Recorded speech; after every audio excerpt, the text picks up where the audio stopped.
Hello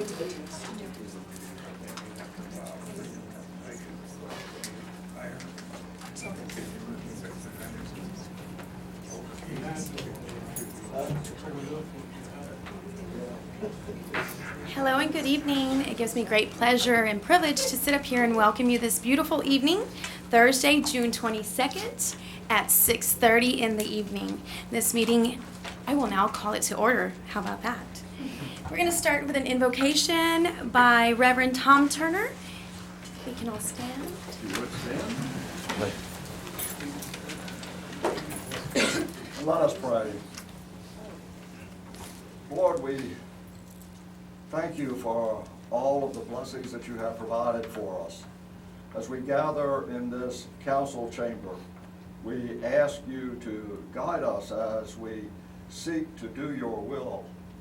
And as we seek to do your will, we ask that you help us to have patience and prudence, knowing that we all seek to serve this community as best we know how.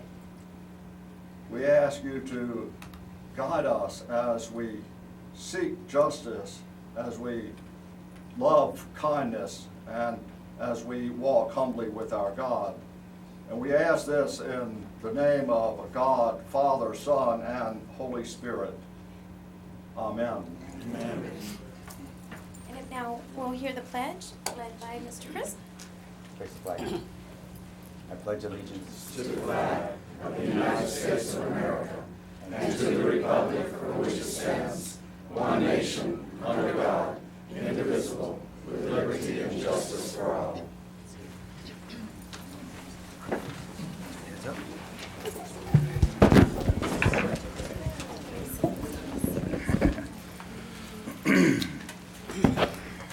At this time, we'll go on to agenda number 2, citizen comments, and just a few tips and reminders. A citizen who has a request for city services or other items of concern which cannot be approved or otherwise resolved by the city manager may choose to address the council. If you wish to address the city council, please follow the suggestions listed or that I'll read to you. Number 1, citizens who wish to address the city council about items on the agenda which are scheduled for council action will have 3 minutes to express their position. Please indicate the agenda item number and subject. Number 2, all presentations and discussions should be directed to the City Council and all questions to the Mayor. Any complaints and or discussion about individuals, personnel, council members, city staff, or other persons would be out of order and will not be heard by the City Council. Charges or complaints about specific individuals shall be presented in writing to the City Manager. All complaints of this nature must be signed and dated by the individual filing the complaint and will be addressed pursuant to Alice personnel policies. Please approach the speaker's stand, state your full name and address when you begin your remarks in order that the official minutes will record your appearance before the City Council and discuss the topic of interest. If you have written notes you wish to present to the Mayor and Council, please furnish an extra copy to the City Clerk for the official files. Please direct your comments to the Mayor and Council.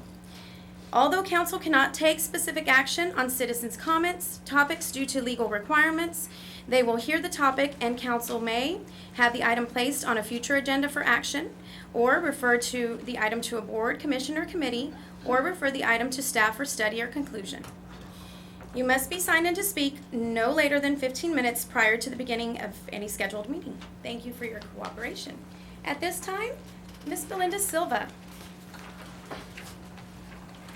Please don't start my time.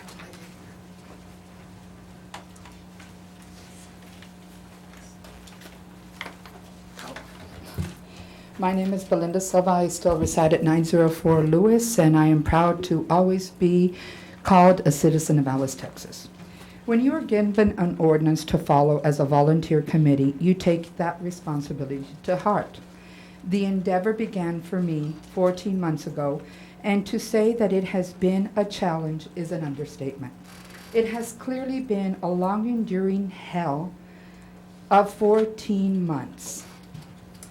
It is a fight that we have fought what is ethically right. There are many open records that I have been requesting since October 26, 2016 to the present date. I met this past week with someone and brought up my concern to that particular person for not having my questions answered as they should have been as per the Open Records Request Act. The door was open, and I know fully well of two particular people who heard several parts of our conversation, and surely it is a concern to them. But according to the Hatch Act, a city employee can't engage in the endorsement in a local election under someone he or she works with. We did indeed have someone endorsed by a city employee who was hired without a job posting. This information is not subjective. It is evidence that policies and procedures are not often followed. Another extreme concern involving posting of city business on social media that has certainly caused division rather than unity as promised. But more than anything else, that too was a display of not following the advice of the attorney, for being in compliance, for not allowing such things as walking quorums, or to solicit the help of the community to gain force or strength or promoting of a recall. If a recall is what certain parties want, keep in mind that a counter recall can be held, but then much more will come into play. Enough of us truly believe that the good will prevail and that citizens voted will make a statement as they already have once. Finally, no one will be allowed to discredit, intimidate, harass, or retaliate against someone for being ethical, honest, and fair, and that especially includes defending a city employee who has 200 people under her direction. We will not stand for any city employee who does not have a vested interest for herself or self-seeking purposes other than to make our community a better place in which to live. It will no longer be allowed to go after someone like me for being fat, for being gay, for my physical limitations, for me not wearing a bathing suit when I do, but my side effect concerns body temperature. I will not let my friends continue to be harassed and lied about, and my loved ones as well, or to continue losing family members. That will not happen, not when I was asked to be a volunteer by many of you who were on former city councils. Now, sorry. Our committee, there has been a plan for the auditorium, as there always was. As our committee, we made sure Your to ensure time's the up, Ms. sustainability Silva. of that Thank facility. you. Thank you. Anyone want my 3 minutes? Next, Ms. Alvarado.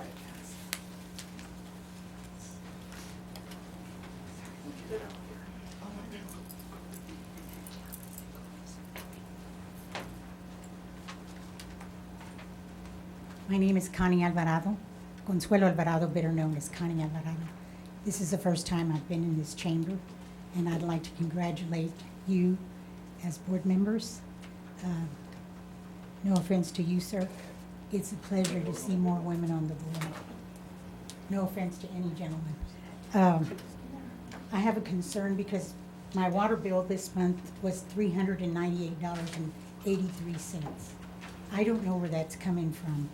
But when I love Alice, Texas. I want to be here forever, if I'm able to. My water bill has always been $35, $45. When my daughter moved in for my health reasons, it went up to $60.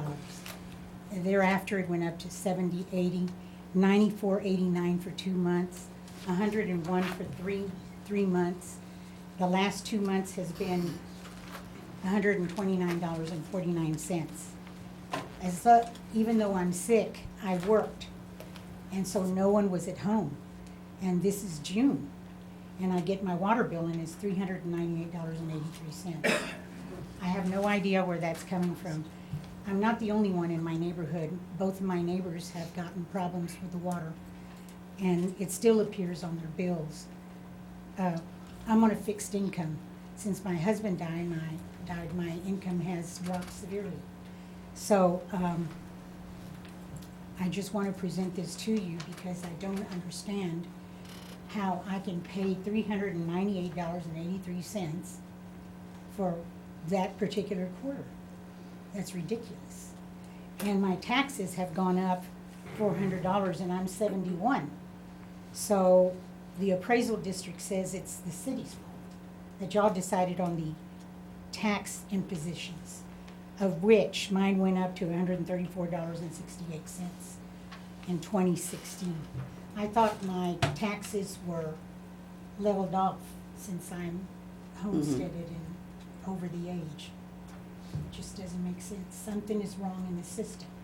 And I hope and pray and know that you women and sir are going to take care of this matter. The problems in the city. I believe in you. Thank you. Thank you, Ms. Connie. Ms. Abrigo?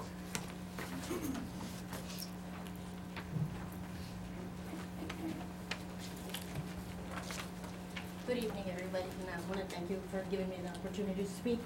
I would appreciate if I can get added to next meeting in regards to the number 14 that I was in the last meeting, which I thought I was going to be added again, and I wasn't. In regards to the Harkins lots that I was put on hold and that it could not be a park, it could not be closed because it was a park. I would like an explanation between a park and a soccer field. If appreciated, if you could answer me something at this moment. Thank you. Thank you, Ms. Isabel.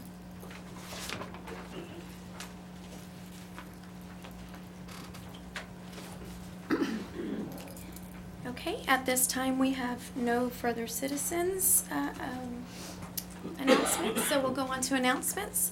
We'll start with Ms. Carrasco. Ms. Garza? Yes, first of all, I would like to thank everybody that's here supporting, especially the ones that are here supporting me. I thank y'all very much for being here. Thank you for your support. Thank you, Ms. Garza. Mr. Chris? Just a few things real quick. I'd like to thank the Rotary Club this week. During their luncheon, they actually had in a gentleman from the Red Cross. It's a great foundation. I urge people to go out and look into it. They work solely off of a donated dollar. So have a look at it. I'm going to be getting some presentations that I'm going to try to share through social media and so forth. It's a great foundation. Have a look at it and see what you can do to help. So. Thank you, Mr. Chris. Ms. Moran? Yes, I'd just like to inform the council and the public that I have been made aware of a grant through the Texas Workforce Commission that I am looking into and will be bringing to the council and possibly talking to the Economic Development Corporation, our local EDA.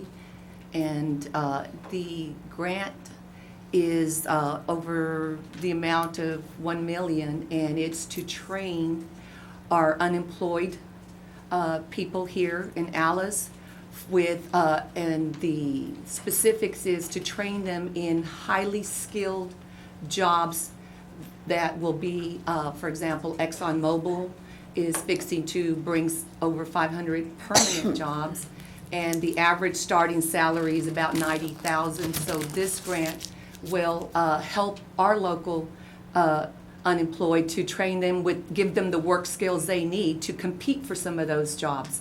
So I will be bringing that to the council soon so we can discuss it and get some direction on what to do. Thank you. Thank you, Ms. Moran. At this time, we'll go to agenda item number 3, submission of certification of recall positions to the City Council pursuant to City of Alice Charter 36A by the City Clerk Diana Lopez. Certification of recall petitions for Elida Garza, Council Member Place 2, and Yolanda Sosa Moran, Council Member Place 4. Good evening, Mayor and Council. On June 9th, we received affidavits for recall for Councilmember Elida Garza and Councilmember Yolanda Sosa Moran. Petitions were distributed on June the 9th, and they were returned to my office on Friday, June 16th, within the 60-day period required by the City of Alice Charter. I've completed my review of those petitions, and at this time, I'd like to pass the certifications out to the City Council, go through the process, and answer any questions from the Council. Thank you.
packets that I have distributed to the council, there is one for Councilmember Place 2, Ellie the Garza. There is a memorandum at the top with my certification. If the mayor so wishes, would you like for me to read that aloud? Yes, ma'am, please do. Members of the Alice City Council, I, Diana Lopez, the City Clerk of the City of Alice, hereby certify that I have reviewed the recall petitions submitted to me on June 16, 2017, for the recall of Ellie the Garza, Alice Council Member Place 2, and found the following. 1, the recall petition was issued by me on June 9, 2017, and returned to me on June 16, 2017, within the 60-day period required by City of Alice Charter, Section 36A. 2, the total number of voters who cast their ballots in the last city election held on May 6, 2017, was 2,249. Pursuant to the City of Alice Charter, Section 36A, the required number of signatures on the recall petition is 5% of the total number of voters who cast their ballots in the last city election, or 113 signatures. I have compared the names, address, and dates of birth or voter registration numbers on the recall petitions, and I have confirmed that 178 names on the recall petition match to the Jim Wells County voter registration list. I certify to the council that the 178 names on the recall petition for Ellie the Garza, Alice City Council Place 2, exceeds the numbers required by City of Alice Charter, Section 36A. Behind the memorandum, you will find a tally and the petitions. Any section of the petition that is highlighted in yellow was confirmed. Those numbers are on the top right-hand corner of the page. Anything that is highlighted in pink was something that could not be confirmed because of lack of information, either a date of birth or lack of information in the residence address. And anything that is not highlighted was something that could not be confirmed to the voter registration list because either a date of birth didn't match or there was no entry in the voter registration log.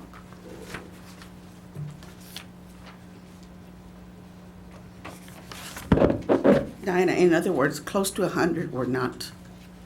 We received approximately 264 signatures, and 178 is what was validated. Okay.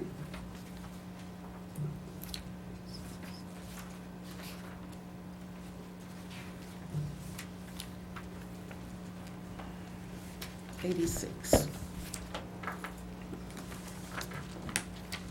Through this process, there was the guidance of the city attorney, who answered all questions, and if there's any questions regarding the signatures that are in pink, I would ask that those questions be directed to legal. Okay.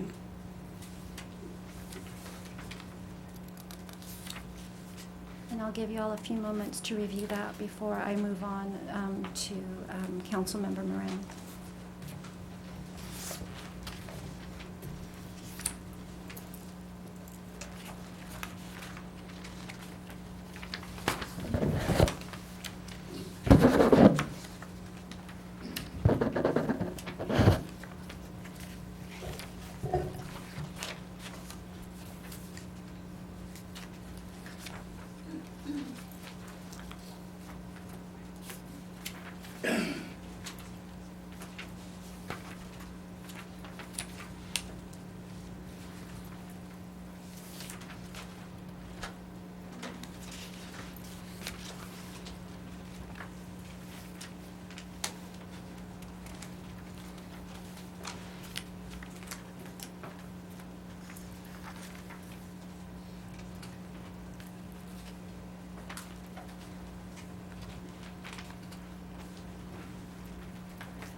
Diana, the ones in pink were what now? Not.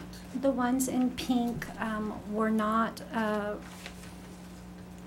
validated because they lacked, they had only an address, a physical address, not a city, a state, or a zip.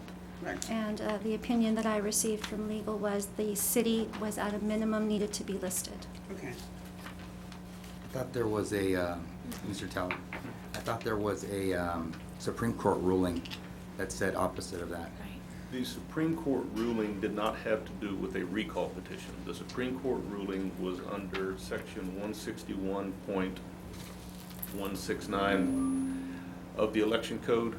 That is for petitions to get placed on the ballot. That language in that did not say that it must have this information, okay? What the Supreme Court said in that case was the language of that section does not say that it must have this information. It says that it is sufficient if it does have it. And they said that if you can find it otherwise, you can confirm it otherwise, that's fine. In this case, these petitions are not governed by Chapter 161.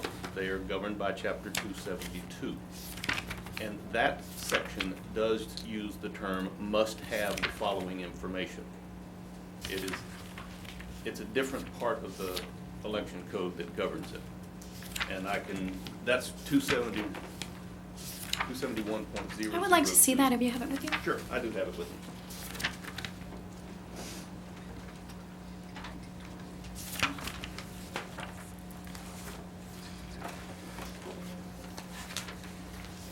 The other reason that particular election was a JP election that had to do with the JP precinct, this particular election, the most relevant part of the address is being within the city of Alice. These have to be registered voters in the city of Alice. Correct.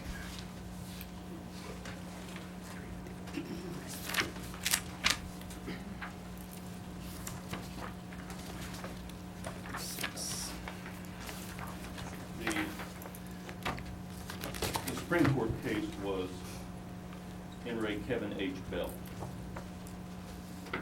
And they specifically mentioned in the Supreme Court case. We also note that these cases were decided, talking about other cases that said it was invalid, were decided under a statutory provision that affirmatively stated the petition must show the following information. His address including his street address. Right. If we're residing in a city, and his Rollwell address if not residing in a city. Right. So that's not very. It doesn't say. It doesn't say. What it says is that the other cases before this Supreme Court case in 2002 specifically were construing the statute that said it must show that information. This statute that they're construing does not say must show. It says a signature on a petition is valid if. It doesn't say that it is invalid if it doesn't have it. It simply says it is valid if it has this. It sets a minimum or a maximum standard. The statute that we are dealing with, 277.02, and it has that language. For a petition signature to be valid, a petition must contain that information. Okay. That is, In addition to.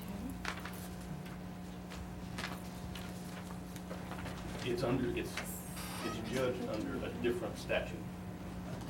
Voter registration related to territories in which the electors country. Seller's residence address. I don't see Correct. city. It doesn't say city in there, but what it does say is residence address, and the relevant part of that address is the city. They have to be a resident of the city of Alice. Okay. The form, by the way, put out, and this form, the Elections Division of the Secretary of State does not publish a form for this affidavit. They publish a form for the other affidavit for getting your name on the ballot the way the filing to. And this is, the affidavit form requires city, state, zip code. But you don't have that with you to show me. I'll show you the one on the Secretary of State's website. That'd be great.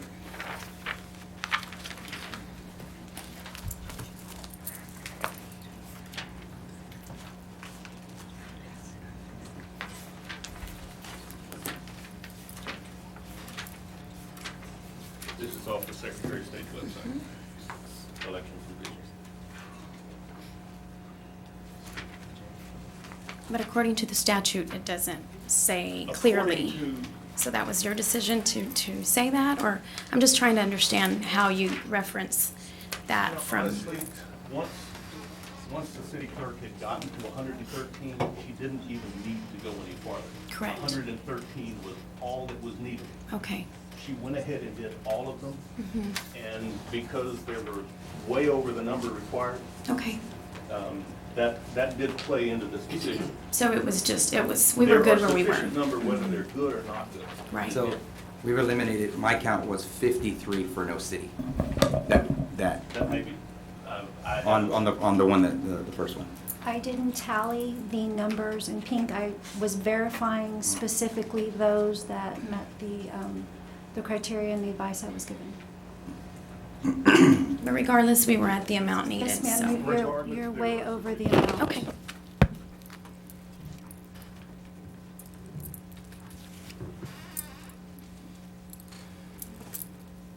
The minimum was 113 and the certification is 178. Okay. Got it. Would you like me to move on to the Yes, the ma'am, please do. petition? Mhm.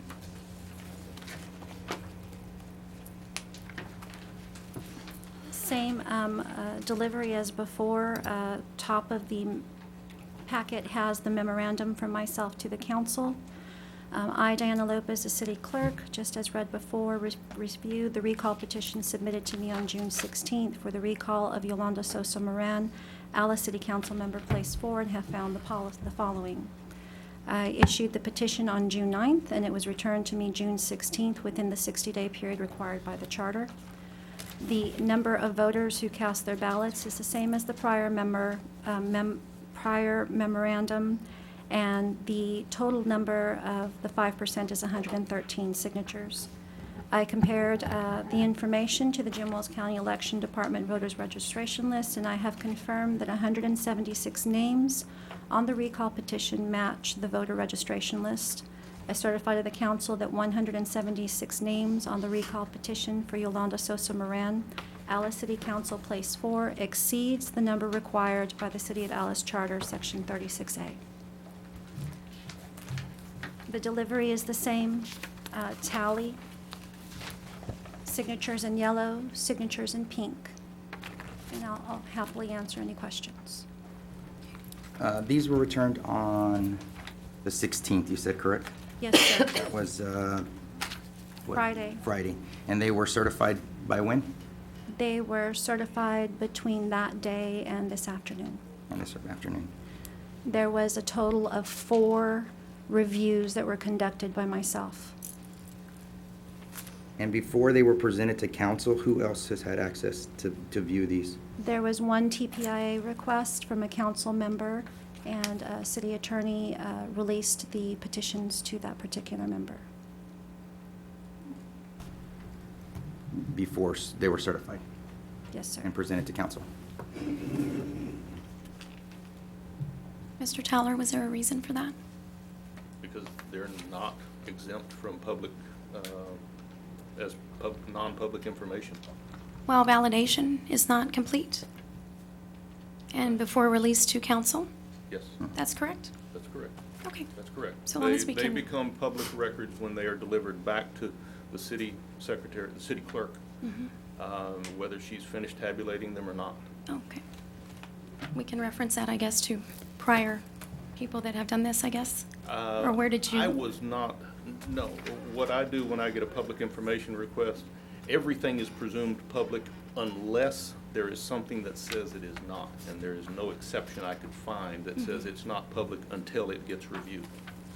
There was, and then this case was taken up by the U.S. Supreme Court out of the state of Washington, where they tried to make election petitions. It wasn't this type of petition, but it was an election petition, non-public, to protect the voters'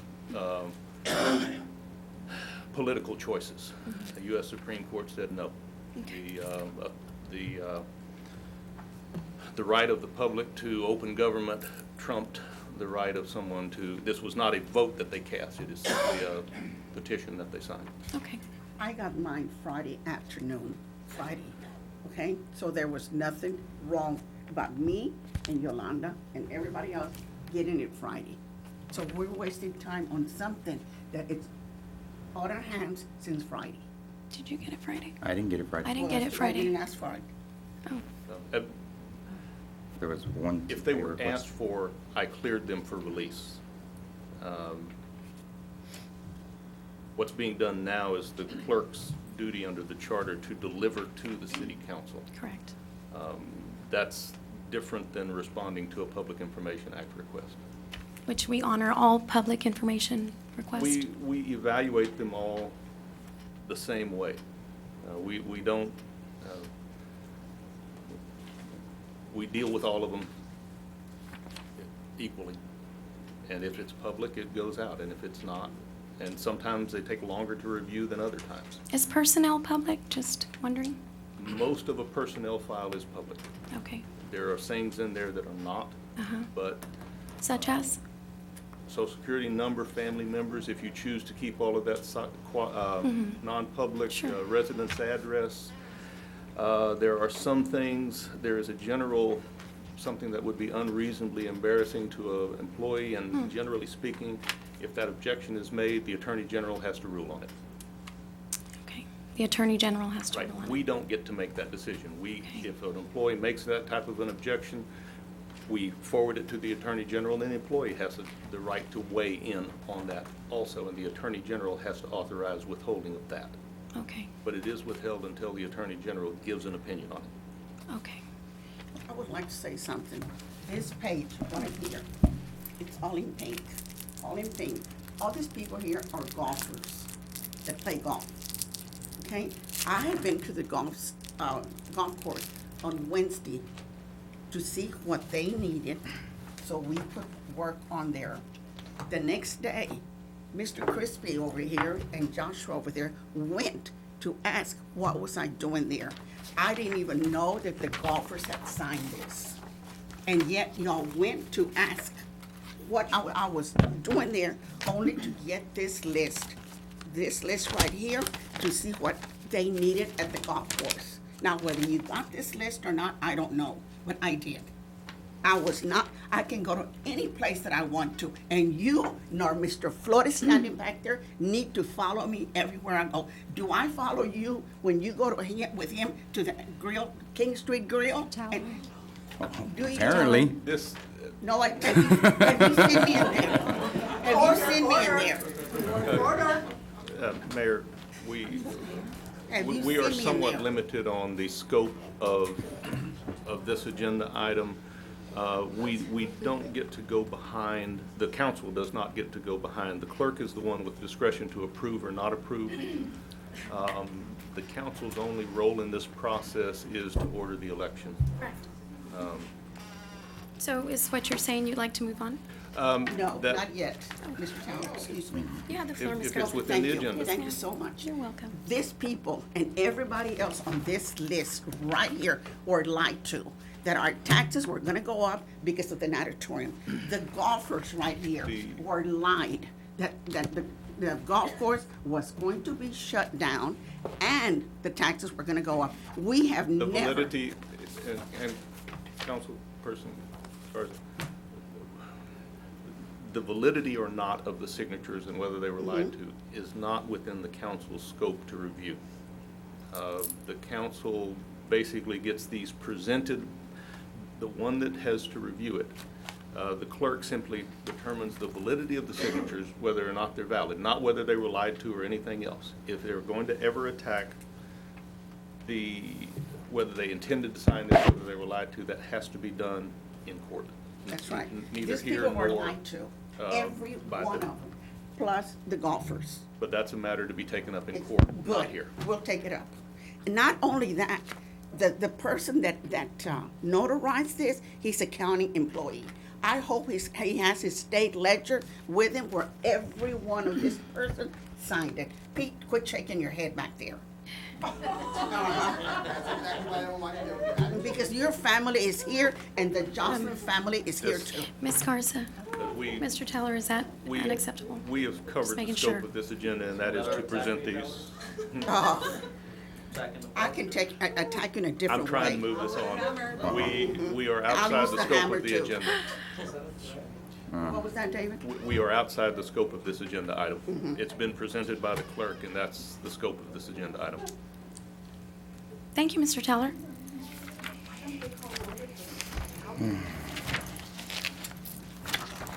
Okay.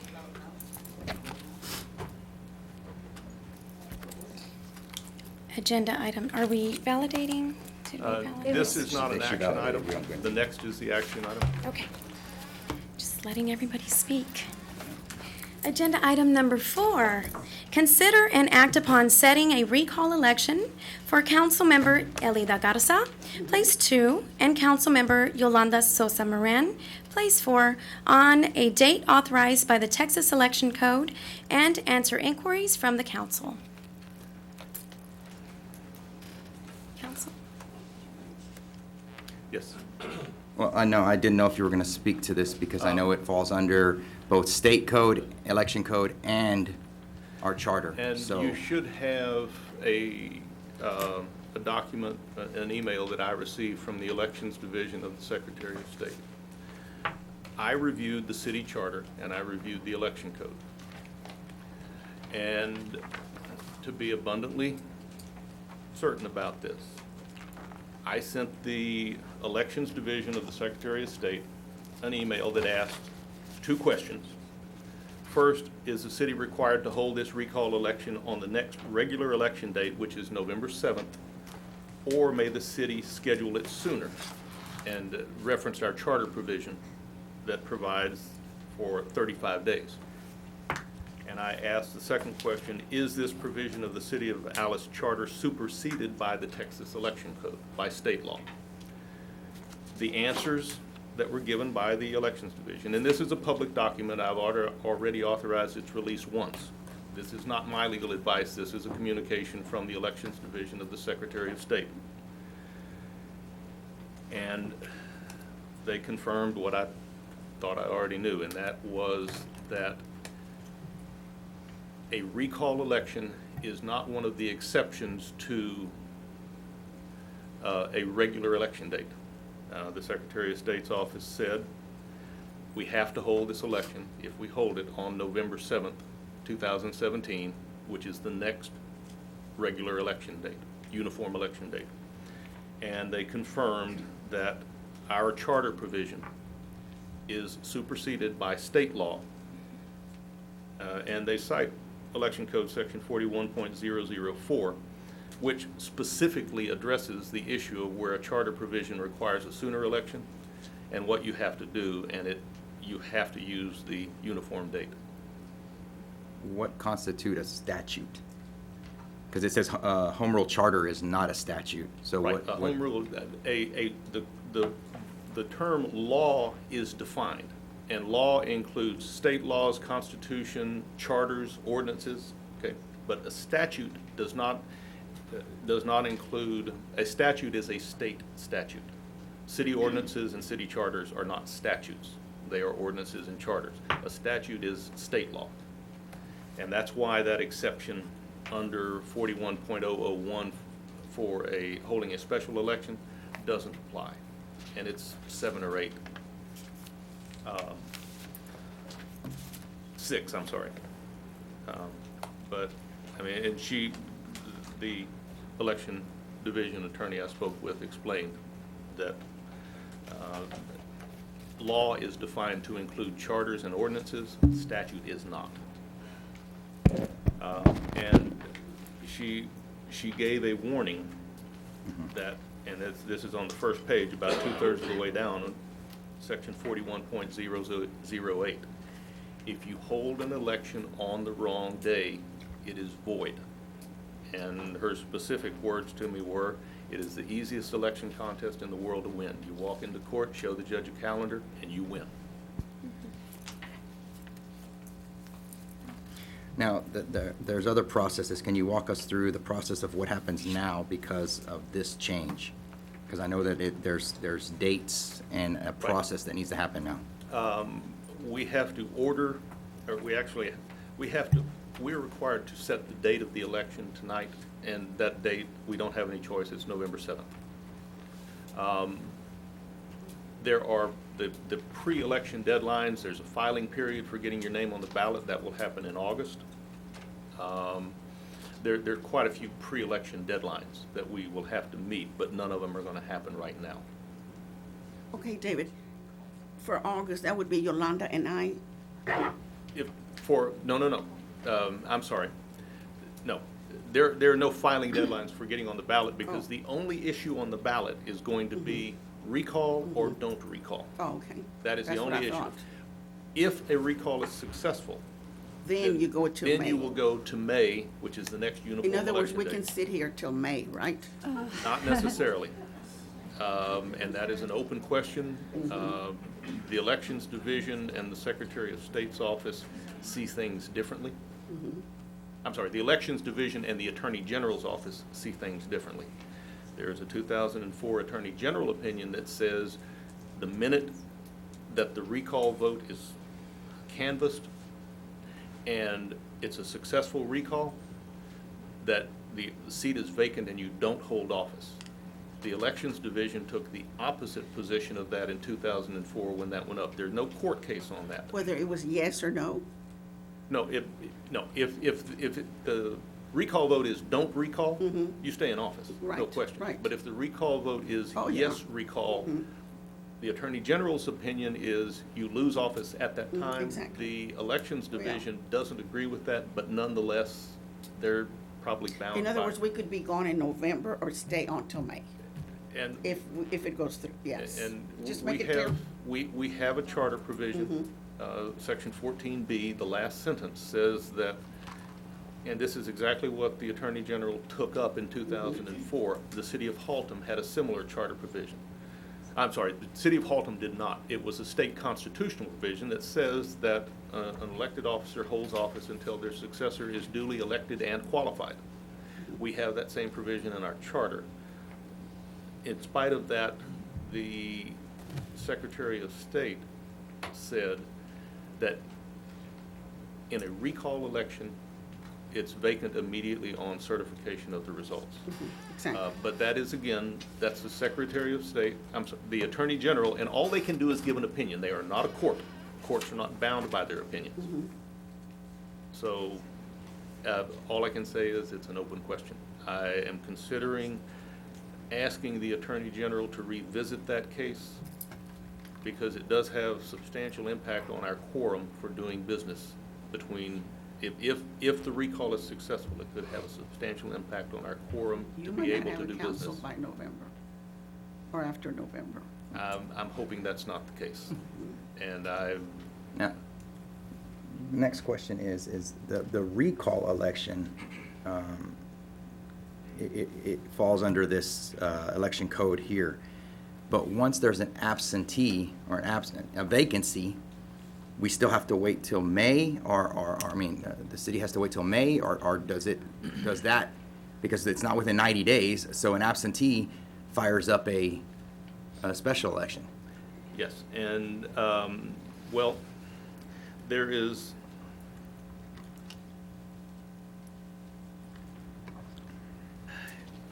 again, going on 41.001B, you get an expedited election to fill a vacancy in the legislature. You do not get an expedited election to fill a vacancy in a municipal body. So we're not in the legislature. The only other potential is we could apply to the governor for a declaration of an emergency need for an election and have the election on a non-uniform date. But the governor is completely in control of that. Now, would that be taxpayers' money? Well, all elections are Okay. taxpayers' money. Okay, both elections would be paid by the taxpayers, They will right? be paid the city of Allison. My understanding is we will have state constitutional amendments November 7th, and we will at least be able to split some of the cost. We will not have school district, other cities, and all of that, but we may be able to split the cost with the state on a constitutional amendment. Don't know what that's going to do in the following May if any recalls are successful. We just don't know that yet. Now, I'm still going through this process. I'm talking about what happens in the next few days. Ms. Diana did her part about supplying the council with the certifications. They have been done. Then there's processes that need to take place. Now, there's days that need to be given. If we go in, okay, because we know that there's other petitions out there. That's why we ask these questions, okay? Yes. Right now, it's supposed to be given 2 days from today, okay? But if we go through and set a date today, do we void that? If the charter says that any councilman with a recall petition presented against them has 2 days to withdraw, and if they don't withdraw, then this council will set the election. My suggestion is we need another council meeting because the way the charter is written, you're not required to set the election until after those 2 days have expired. Correct. And that would be a meeting next week, a special called meeting for, I'm assuming, just that. However, if 2 months from now or 30 days from now, one of the challenged council members resigns, that will moot that election. We will not have to have it. Now, if there's anybody left for recall, yes, you have to have an election. But if it stays where it is right now and both of these council members were to resign next week, we would pull down the election. We would not have to have it because by right resigning, they have resolved the single matter that would have been on the ballot, and that is recall or not. And at So- that point, depending on the date, we fall back into the vacancies as the 90 days for the election, appointment, and so forth and so on. At that point, if there is another, our charter does say that if it's within 90 days of an election, but November 7th, you go back October, September, August 7th. So if it's presented by August 8th, August 9th, that's 90 days before November 7th. Then even the charter would say it goes to November 7th, In other in words, spite of state we law. might all be recalled on the same day. If there are sufficient petitions against any other members of the council, then, yes, and that could create quite a problem with maintaining a quorum, assembling a quorum to do anything. That answer is simply because of the difference of opinion between the Attorney General and the Elections Division, and because the one problem with getting an opinion on that from the Attorney General or the Elections Division, they do not construe charters. They will construe state statutes, state constitution, but they will not construe a city's charter. They're not going to give us an opinion on what our charter says on that point. The only person that can give us, I can give an opinion, but it's not binding. Right. The only person that could definitively rule on that would be a court. So I guess right now, for the time being, is that we just need to make a recommendation that on the 29th, we need to have another meeting in order to, This was put on the item, on the agenda tonight in case you wanted to do that. My recommendation is that we wait the 2 days before we actually set the election. And in conformity with the charter. now, would that be next Thursday, or would that be next Tuesday? It's- Within 5 days? It is 5 days from today. Tuesday. I believe But it's working days, right? it's, well, again, we're dealing with a charter which I've made complaints before is somewhat archaic. Under state law, it would be 5 working days. But we're not dealing with state law. We are dealing with our charter. And our charter doesn't say. So then let's just set it for Tuesday. Correct.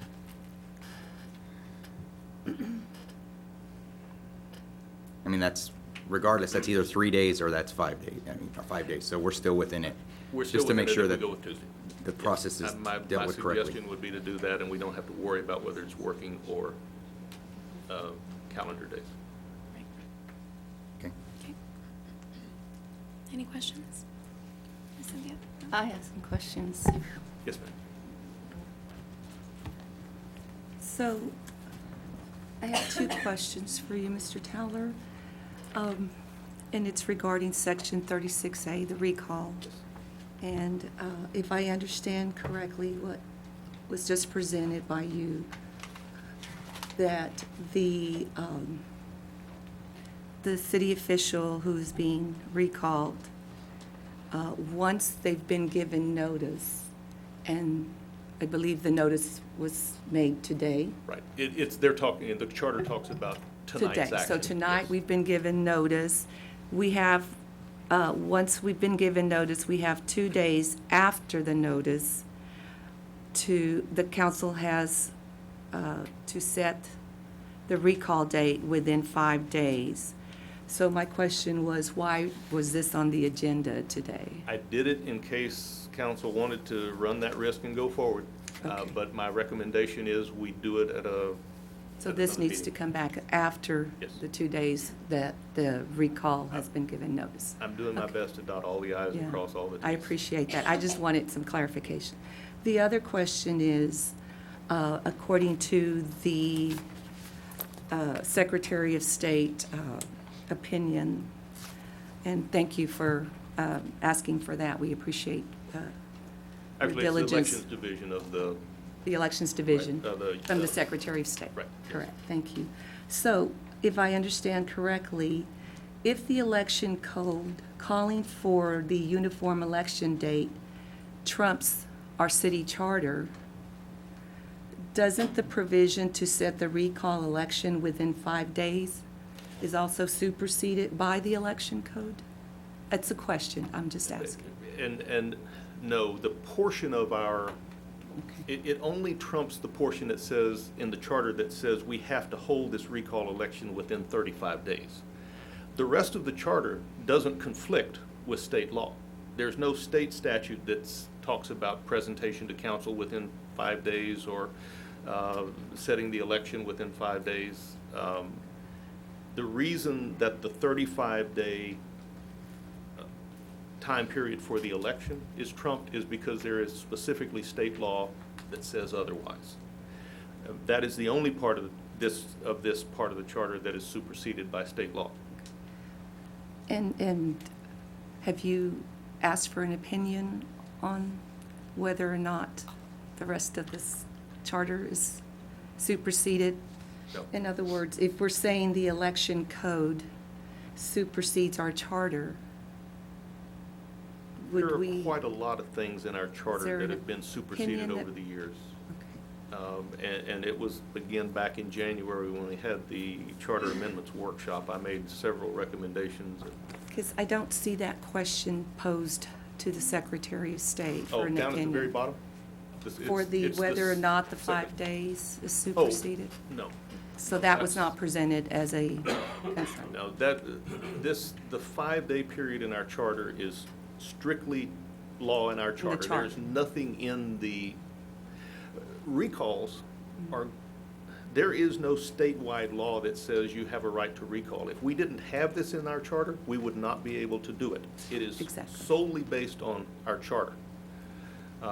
There is no, if we didn't have this section 36A, we could not have a recall. So the question again is, there was not an opinion requested on whether or not to call an election within 5 days is superseded. Because there's no By the conflict, election. correct? No, Okay. I didn't ask that because the issue in this case was when to hold the election. Okay. I There's understand. no conflicting state statutes on that 5-day period. Okay, thank you. Honestly, if we did it on the 6th day and it got done on the 6th day, we're still all right. I Because it understand. got done within the timeframes prior to the election for Right. everything happening. It's just because it was on the agenda today. I was Yes. just trying to Again, cover why it was placed on the agenda. I simply put it on there if council wanted to go forward with it, it allows it, but my recommendation is that we don't. Exactly, because then we'd be in violation of the charter. Right, and I just prefer not to. Stay cool. So, at this time, I'll entertain a motion for that. We don't need a motion, I'd right? ask We just need to ask. that this be tabled until the next meeting to be called on next Tuesday. Okay, Motion is so stated. okay. Can I get a second on the motion as stated? I second. Okay. All in favor? Aye. Aye. All opposed? I heard 2 ayes. Aye. Okay. Did you Okay, hear me? unanimous. I sure did. Thank you so much. All right, so the motion passes.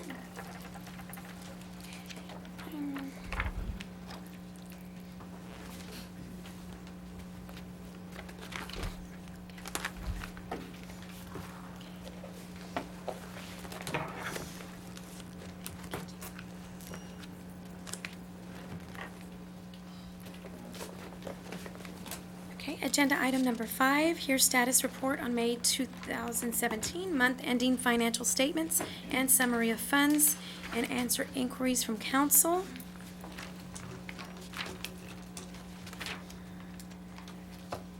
Good evening, Mayor and Council. I will be discussing the month-end financials for May 2017. Let me hold just a second until, They need to get some equipment set yeah. up. Okay.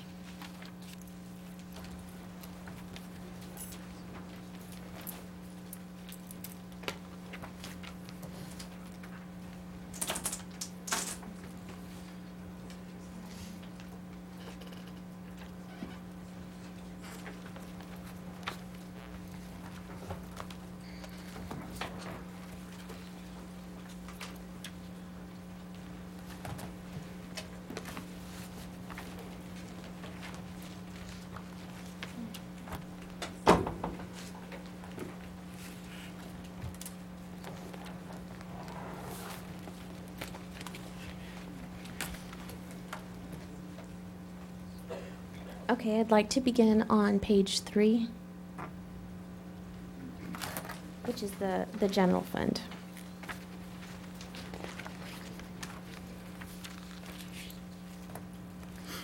Okay. Year-to-date revenue for the general fund is $7,707,300. This is less 1 month of sales tax. Total sales tax collected is at $2,990,566. April's payment did come in at $429,988.60. I'd like to update y'all with the little charts that we have been showing y'all. The first one I'd like to show y'all is the budget versus actual.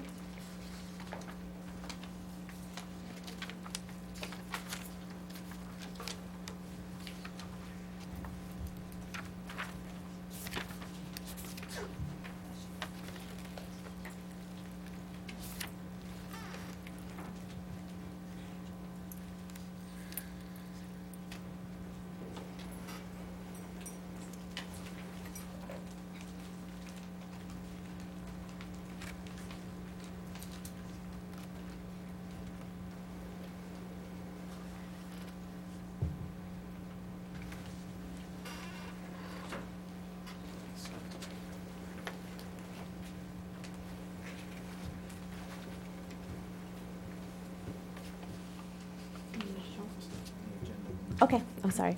Okay. The budget versus actual. April's payment was 0.23% over the budget amount, but overall, we are at 0.48% below, which totals to $12,433 below the budget. The other chart I would like for y'all to look at is the sales tax collection one.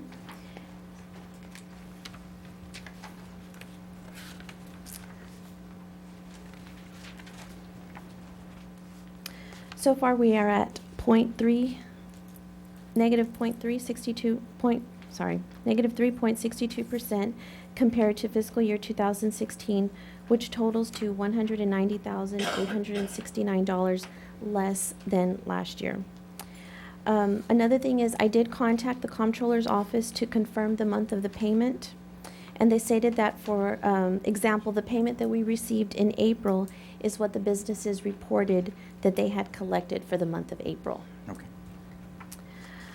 Now, for the city's property taxes, we have collected $2,399,176.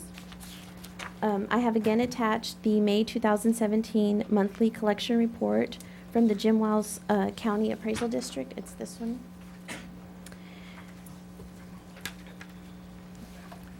I have also attached some charts showing property tax collected by month and property tax collected in comparison to the 2016 levy. Through the end of May, we have collected about 90% of the levy, and y'all can review those if you'd like. The entire general fund's revenue are at 69.62%. Through March, the departments should have expensed 66.67% of their budget. Total expenses for general fund totaled $8,013,775, which is at 66.50% of the budget.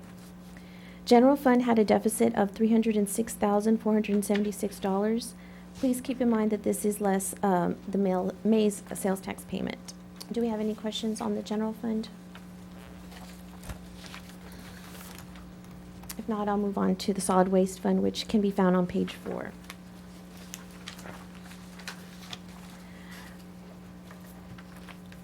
Year-to-date revenue for the solid waste is $1,968,858, or 57.31% of their budget.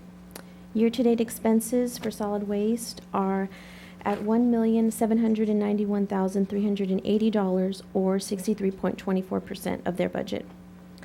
With that, solid waste fund has an excess of revenue over expenditures of $177,478. Do we have any questions on the solid waste fund?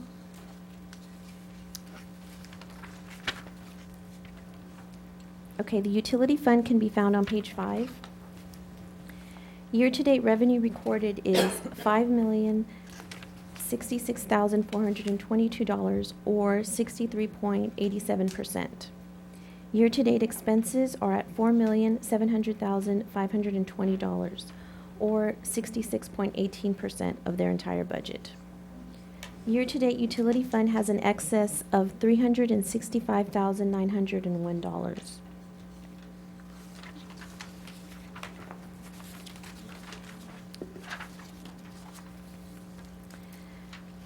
The airport fund can be found on page 6. Airport revenue received was $41,051, and the expenses totaled $62,578. Total revenue percentage is at 30.78%, and total expenses are at 37.71%, which gives a loss for the airport fund of $21,528. The golf course fund can be found on page 7. Year-to-date, the golf course has received $226,319 in revenue, or 61.12%. Please note that $33,333 is a transfer from the general fund, and this was a budgeted transfer. Year-to-date expenses are at $251,079, or 67.54% of their budget. Golf course has a year-to-date loss of $24,760, and without the general fund's contribution, the golf course's loss would be at $58,093.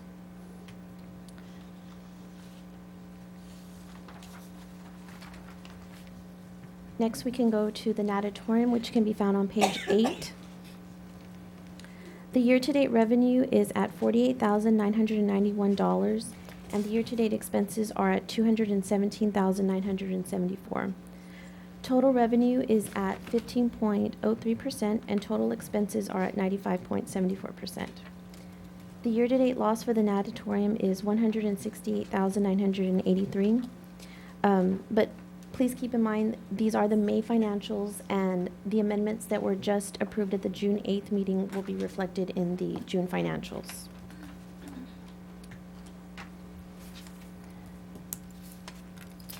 The hotel occupancy tax fund can be found on page 9. The hotel motel revenue received is at $86,622, or 31.88%. The expenses to date are at $188,655. Year-to-date, the hotel motel occupancy tax fund shows a loss of $102,033. How many quarterly payments have we received on that? 2. 2?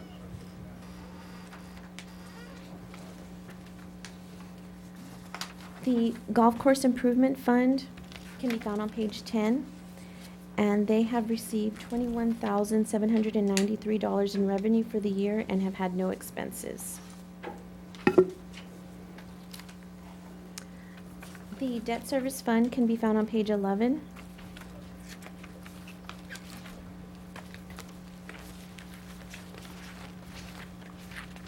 The revenue received for the year I is don't think we got that one. There's no page 11? Oh, okay. Oh, sorry, I mean, I'm sorry. we can look. Oh, okay, We I'm can sorry. look, but it'd be nice if you can get that to us later. Oh, yes, sorry. So, thank you. The revenue received for the year is $2,110,464. The payments for the year, or the total expenses, are $1,698,697. Debt service has an excess of revenue of $411,767. This money comes from the property taxes. And that 400 is basically going to be written in September? In July. That will make July, the sorry. July payments. Okay, the July payment. Any other questions? Thank you. Thank you. Thank you, Ms. Vanessa. Okay. Moving on to agenda item number 6. Consider and act upon the final plat establishing Lot 1, Block 1, CST, number 1867 subdivision, being a total of 1.955 acres, and being all of the 1.706 acre tract, and all of the 10,512 square feet, both described in instrument recorded in volume 1180, page 244 in the official public records of Jim Wells County, Texas, in the Jose Maria Garcia survey, abstract 166 in the city of Alice, Jim Wells County, Texas. Who's speaking? Our engineer will be speaking on this, Mr. Rudy Mora, and then we also have the project engineer for the development on hand to answer any questions. This item was presented to P&Z on Tuesday night and was approved. Go ahead, sir. Good evening, Council and Mayor. The CST brand development is a convenience store. It will be located at the southeast corner at the intersection of Highway 44 and South Cameron. The property is currently zoned B3 and will not change. The property was formerly Eddie Yacklin Automotive Dealership. This development will help modernize the area. The store will be approximately 6,100 square feet. The requirements for this development comply with our current zoning and subdivision ordinances. An existing 15-foot utility easement will be released to the developer and they shall dedicate a 12-foot utility easement on the south side and a 15-foot utility easement on the east side. The city's infrastructure along the boundary includes an 8-inch diameter water line on the east and a 6-inch diameter sanitary sewer line along Cameron Street. A fire hydrant is accessible to the building for fire protection near the intersection of, or at the end of Buffalo Street on the west end. The proposed, and the proposed 15-foot utility easement. Driveway access onto the property includes access along South Cameron and Highway 44. The development will not require any additional public improvements. This lot is zoned B according to the map panel number 48-0394-0005C dated March 1st, 1984. Said lot is outside of the 100-year floodplain.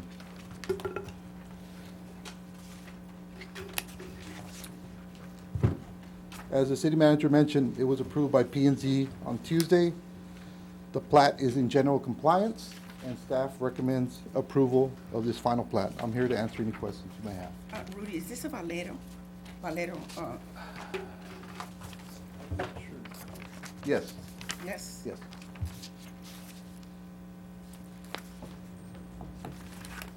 Any other questions, council? Mayor? Yes, ma'am.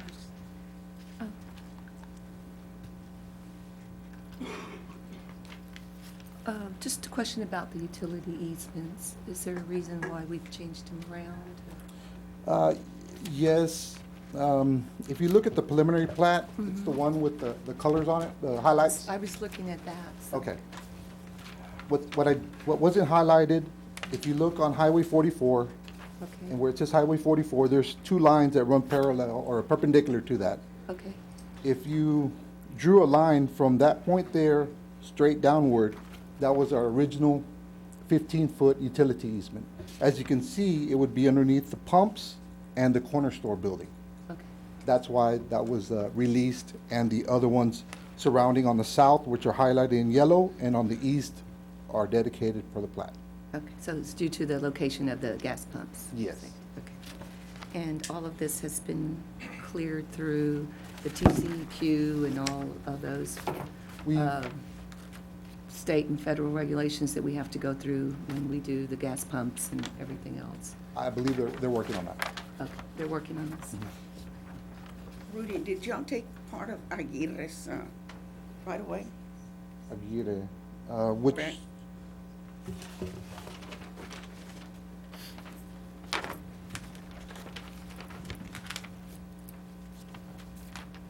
let's see here. No, it's on the, let's see. If you can tell, the property, it's a black and light blue dash line. Okay. And it goes around the building. And the highlight is within the property for CST. So we did not encompass any land on Mr. Aguirre. Okay. We're not, Yes, ma'am. we're not gonna have any types of storage, combustible storage of fuels or anything, are we, other than the gas pumps? There's no storage on the combustible fuels? Not that I'm aware of. No. Okay. Mr. Rudy, can you Tanks. ask the engineer to step up so he can speak to the councilwoman? We have Travis McCoy here with Pate Dawson. Oh, okay. Thank you, Rudy. Thank you all. As Rudy mentioned, Travis McCoy with Pape Dawson out of San Antonio. Happy to be here. Glad you all took the Welcome. time out to consider our Happy plat. here. So if there's any questions y'all may have, I'll try my best to answer them. So. Thank you. Just going over some preliminaries. Are the 8-inch diameter water lines and the 6-inch sanitary sewer lines, are those going to be adequate for the size of the square footage in the store? Is that Yes. adequate? Yes. Okay, Yes. great. Going back, Excited. sorry. Oh, we're good. Going back to Ms. Yolanda's question, I guess the question was, maybe you're not the person for the question, is, does this facility sell things like the LP tanks? Is that kind of what you were going towards, the No. gases or anything, No. additional propanes? No. Usually whenever there's it deals with storage of Will it be tanks like and the- combustibles and The things. other Valero stores? It'll be one of the newer ones, yeah. That's nice. Oh, okay. Yeah. Okay. Sorry, I misinterpreted that. Ms. Carrasco, any questions? The only question I do have is, okay,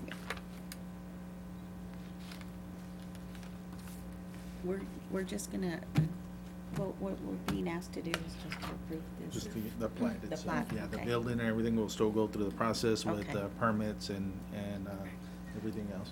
But to your answer, Councilwoman, I believe it's one of the nicer ones that has a lot of stuff, yes, ma'am, in there that'll serve the community and that neighborhood area a whole lot with more than just gas and, you know, sodas and stuff. They usually have bakeries and baked goods and stuff. I'm Yes, down the ma'am. street. Yes, ma'am. Good? I'm down the street. Ms. Moran? Sorry, I didn't finish my questions.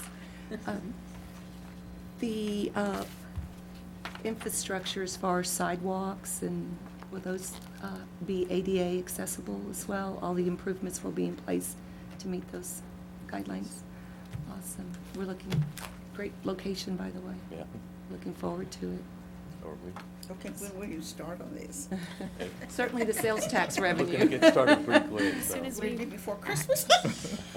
It could be. We're excited. We're looking forward to the sales tax revenue. Okay. Any other questions, council? Okay. Thank you, Rudy. So at this time, I'll entertain a motion to act upon the final plat. Make a motion to accept the plat as directed. Okay, there's a motion. I Is second that. very good.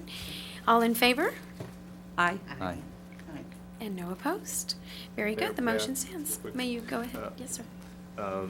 Council has just passed an ordinance approving the final plat establishing Lot 1, Block 1, CST number 1867 subdivision, described in an instrument recorded at volume 1180, page 244 of the official public records of Jim Wells County, Texas. Thank you. Very good.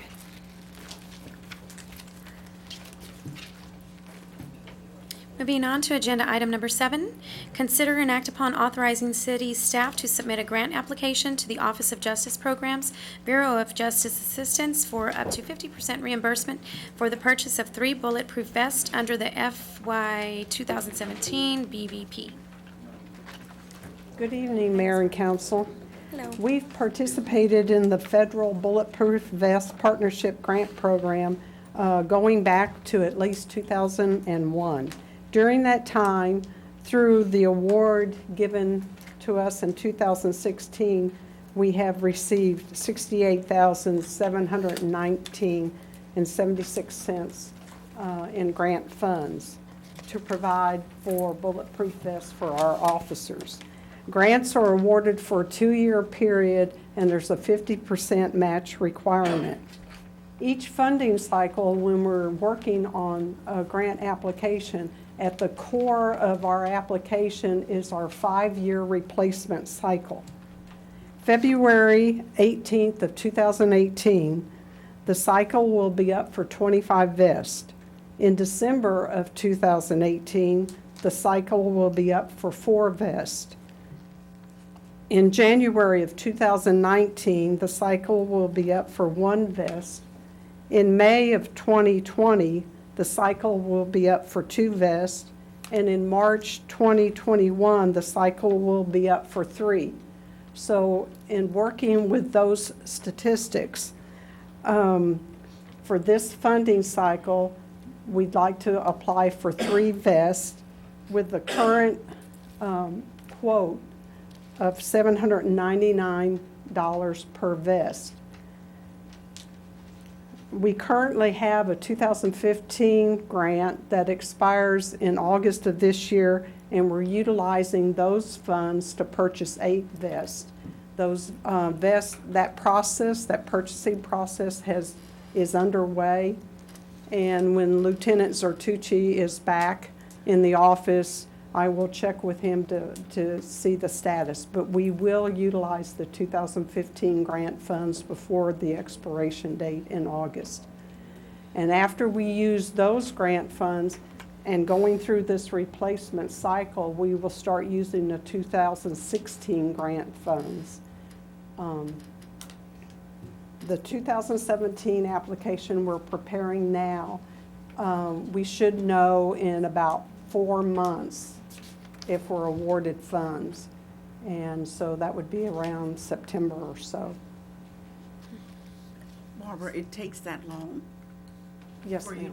ma'am. After the grants are due in June 28th, and then it takes the federal office that long to review the number of applications they've received. But we'll know in August or September. Council, any questions? The question is, Yes, ma'am.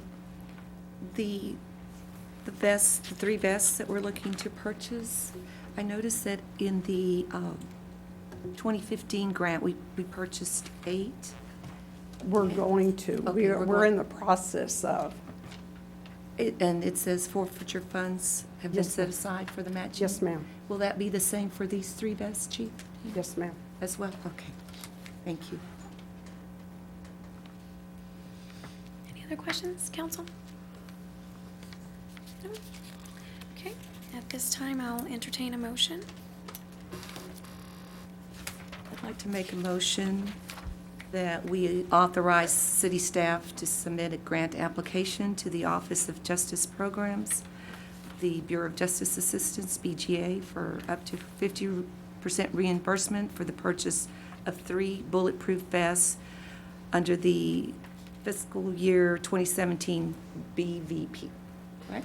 Very good. Can I get a second? I second that. Very good. All in favor? Aye. And no opposed. Thank you Thank all you very very much. much. Motion passes. Very good. Okay, moving on to agenda item number 8. Consider and act upon A, authorizing the lease of Site 2, Site 4, and Site 12, Alice International Airport, to TJNS LP. And proposed leases are for 5 cents a square foot a year, 20-year term, and all other other terms. All terms are within the discretion of the City Council. Mayor, if I may add, this is an agenda item that was brought to the council at the last meeting. Since then, the county judge would like to speak in behalf, because this is Alice Jim Wells County Airport, so he is in attendance if allowed by the council to speak. He's here, and then Mr. Brazel, who's our manager at the facility, and the lead on this agenda item will be our city attorney. Thank you. Yes, sir. Good evening. How are y'all doing today? Thank you. We're just fine. Councilman, Ms. Mayor, thank y'all for letting me speak today. And I'm here to talk about the airport and to ask this council. We have been working very diligently together with the city and my commissioners and with the city councils the last few years, and trying to make sure that our airport gets what it needs. And so far, we've done an excellent job, and we want to continue to do so. And I understand that the leases, although I think there are between the leasers and the city, but I would like to ask this council if they would allow us together to meet with the leases and be able to negotiate before we bring it back to the council and vote on an amount that we will charge them. I'm your county judge, Pedro P. Trevino, and I'm also former chairman of the Economic Development Board. Right now, I am an ex-official member, and as part of that board, we see our airport as an economic boost. We have several executives that fly in previously from Weatherford, Halliburton, Walmart, Wells Fargo. We want our airport to continue to be a functional and operating airport. I want to give these gentlemen an opportunity to be at the table with us while we negotiate, because we appreciate that they are utilizing our airport. And when these developers fly in from anywhere at any given time, I want them to be able to see an operating and functional airport with tenants, with airplanes there, and I want to give them the best first impression that we can. Because when they fly in and we give them a good impression with our airport, which we have a jewel of an airport, it gives us the best opportunity initially to get these guys interested in Allison and Jim West County. So with that being said, I asked this council if they would allow permission with the city manager and with your attorney and whoever else that you all would like, if we could sit down at the table with these gentlemen also and give us a chance to negotiate.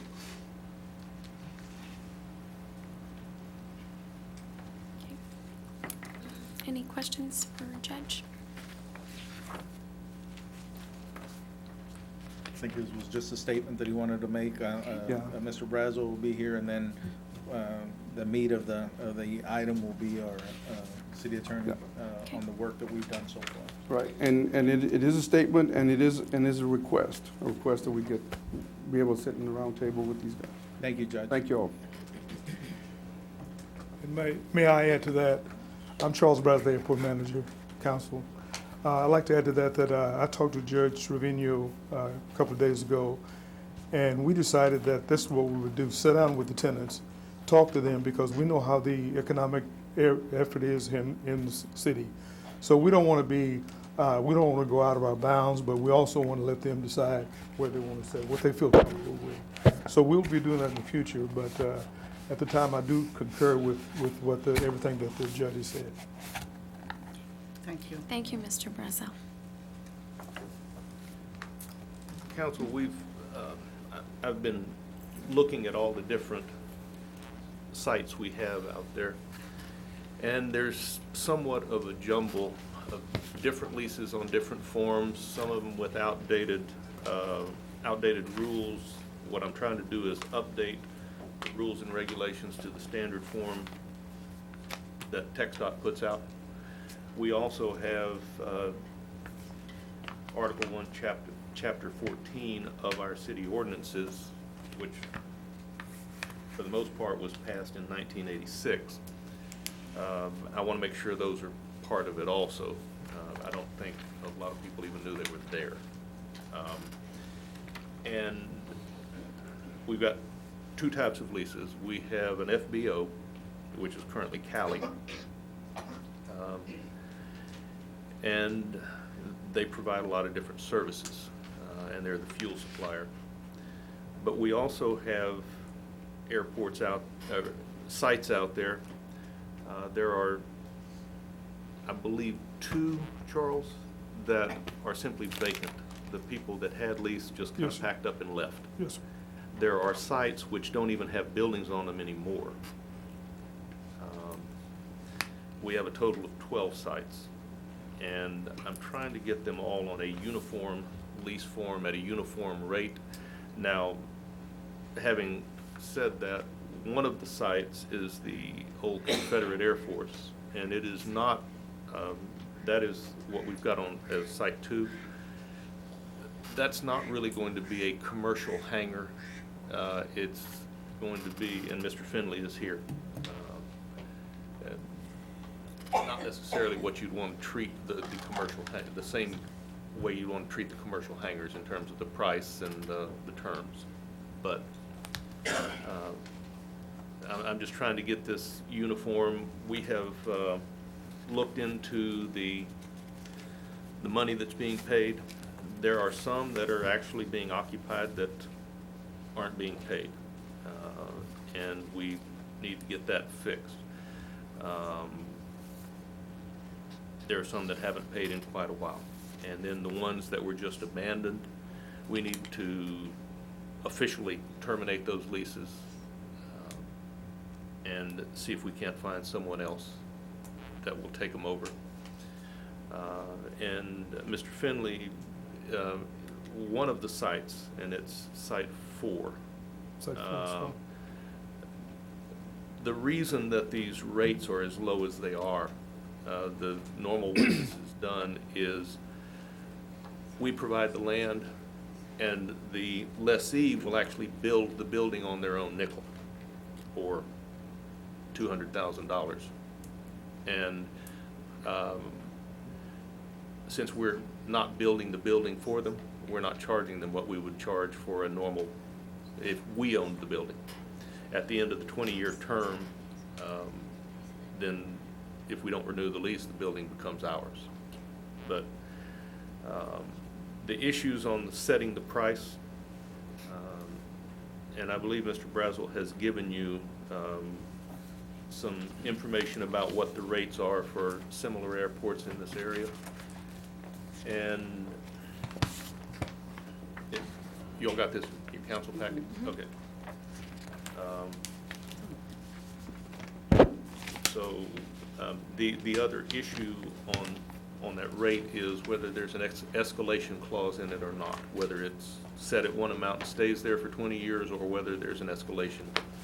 What I've seen on our past leases has been that every 5 years there would be something of an escalation. And in some of them, actually, it says that there's the last 10 years is simply subject to negotiation between the city and the lessee. It's not set in stone. There are also problems with some of these leases not having been approved by council or signed by the proper party. And I'm not trying to turn this into an adversary relationship with anybody. The tenants and the city both benefit. But I'd like to get some of these legal issues solved. Yes, sir. Mr. Towler, let me ask you a question real quick.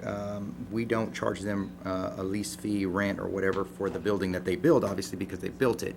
However, because they built it, the value is theirs, and they pay property taxes on that? Correct. Every year? They will, the improvement, the land is ours, the improvements, they will be paying both business personal property taxes for their airplanes that are hangared there and their equipment, and they should be paying the property taxes on the improvement value also. So it does enhance our tax base.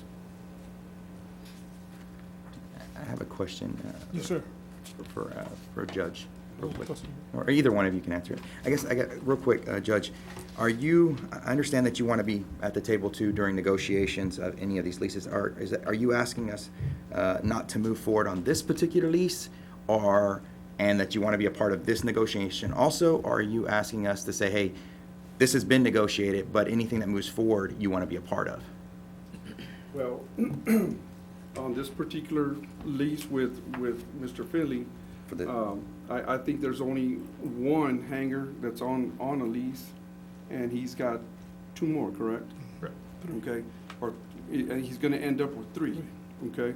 So, my issue is that, by the way, Mr. Finley has a $200,000 hangar that he has on order already, which is going to improve the aesthetics of the airport. But I would like to be at the table to review all of them, if at all possible. This one included? Yes. So you're asking us not to move on this right now? And Mr. Chris, most of the prior leases were in fact signed by the county also. Well, I know that they kind of take the ball on a lot of this stuff. It's 50-50. It's 50-50, county and city. Yeah. Can I ask, out of the 12 sites, how many are vacant? Out of the 12 sites, we have, just a second, let me get here. We have three that are vacant. One is because of non-payment, one is because it was abandoned, and then we have a couple of land places where they could be built. Yeah, we have 8 properties out there total. 4 of them are with confirmed lease. We have 2 that are pending, which we're here tonight. One, we have it because it's of non-payment, and the other one has been abandoned. So that's a total of 8 properties that we have. 6, 7, 8. And Mr. Chris, yes, I'm asking that you don't move forward on number 8, and if you do move forward, it's an authorization to be able to sit at the table and negotiate with these gentlemen. Steve, I have a question for you. Steve, how long have you had your plane out there? I bought the first hangar I bought from Mr. Furnoy, and we've had that since I think I gave y'all the lease that I bought from him around 90. The planes, I've had a plane at the FBO since 1983. I bought the hangar from Mr. Furnoy, I think in 96 or 99, one of the two. And you've been paying the same fee, Yes, I've been paying the fee on that one hangar. the same And amount? paying property taxes on that hangar to the city and county and school district. And then when I purchased the commemorative Air Force hangar, Mhm. it came before the council, it was tabled, and the current city manager says, we'll handle it, don't worry about it. And I just found out lately that they've never handled it, so that's what brought this all So this to has been going on for some time? When you say current, though, you were saying current at that time, not current right now, correct? When you said the current city manager, you were talking about the actual city manager at that time? 3 or 4 Yeah. years Right. ago. Yeah, okay. Table 2 years ago. So you've paid the same fee for all this time? You know, the fee has never gone up? No, not the one that I purchased from Mr. Furnoy in 99 or 98. Okay. But since then, you've added how many planes? Property value. Property value? There's 2 antique planes out there that I was trying to help with the commemorative Air Force in the hangar, and then 2 other planes. So a total of 4 planes that we're getting property tax for the city of Alice. Thank you, Steve. Thank you. Question? Ms. Martin? Yes, I have some questions for Mr. Towler. Just a procedural question before I ask my other questions. This agenda item was on our previous council meeting. Yes. And that was under executive session. So why now are we bringing this exact agenda item in open session? If council wants to get my legal advice in executive session, you can do that. The notice that we post always has, it's in the fine print at the bottom, but that council can call an executive session at any time they want to on any item on the agenda. We had a fairly thorough discussion then of some of these issues, and if council wants an executive session, they can certainly call it. Before I take that under consideration, I have additional questions. What is the current rate that these leases are paying per Most square of these footage? leases are at 2 cents per square foot. Some of them, and there's one of them that says the city can increase the rate by ½ cent per square foot every 5 years, but it doesn't say it happens automatically. The city has to do something, and nothing was ever done to make that increase. But it would still, it would still only be up at 3 cents a square foot. So we're paying 2 2 cents a square foot is by and That's large. what the city is receiving, city and county. I think Mr. Finley has one lease that's still at 1.5 cents a square foot. I believe that's what I had heard, a penny Yeah. and 1/2 per square foot? Correct. Okay. And how long are these leases? Most of them are for 20 years because if they're going to be putting a building out there with that type of lifetime, that's what they need to have access. At this time, I'd like to make a motion that we either table this for executive session at a later date, or table it so that we can allow the county to come in as part of the negotiation. Do I have to choose one or the other? If council wants to have the county involved in these negotiations, Mr. Finley is the one, I think, that is kind of in a hurry to build the building. And that's the only real pressing item, is site number 4, where Mr. Finley is trying to tear down the old building and put a new one in. Yeah, and my concern is, again, this was at one point in executive session, and also because we have B on here as well, and my concern is that, and I understand we do have a disclosure on file but I believe we do have a council member who may have a potential conflict to discuss leases. So I really would think that this would be in our best interest to put this in executive session for discussion. Steve, do you have your building already that's coming in and? Yes, it's been ordered, and we're gonna stack it off the city until we know what's gonna happen. And I don't We'll not think, put anything on the city property. and I don't think Because, Mr. Finley's opposing time to negotiate. He's okay with that. Is that Okay with. You're okay, you know, Mr. with the Finn? city, with the judge being involved. Okay. Sure. So, So my motion is that, that we postpone, table this so that we can bring the county in to negotiate not just this lease, but the other leases, that we table this, but that it's placed in executive session when we bring it back. Again, because we do have a potential conflict of interest with some of the other leases, and we have a council member whose family has an interest in this, and, you know, But that's not in all illegal. due protection for that Tyler, council member. Mr. Teller, that's not a legal issue, though, because I do not have a vested interest in business at all, and it is not under my name nor my husband's name. It is an enterprise through a parent and an uncle, which I do not have blood relation, so we stick to the law. There's no vested interest. Chapter 171 deals with, and what it says is if there is Chapter 171 of the local government code. For the disclosures.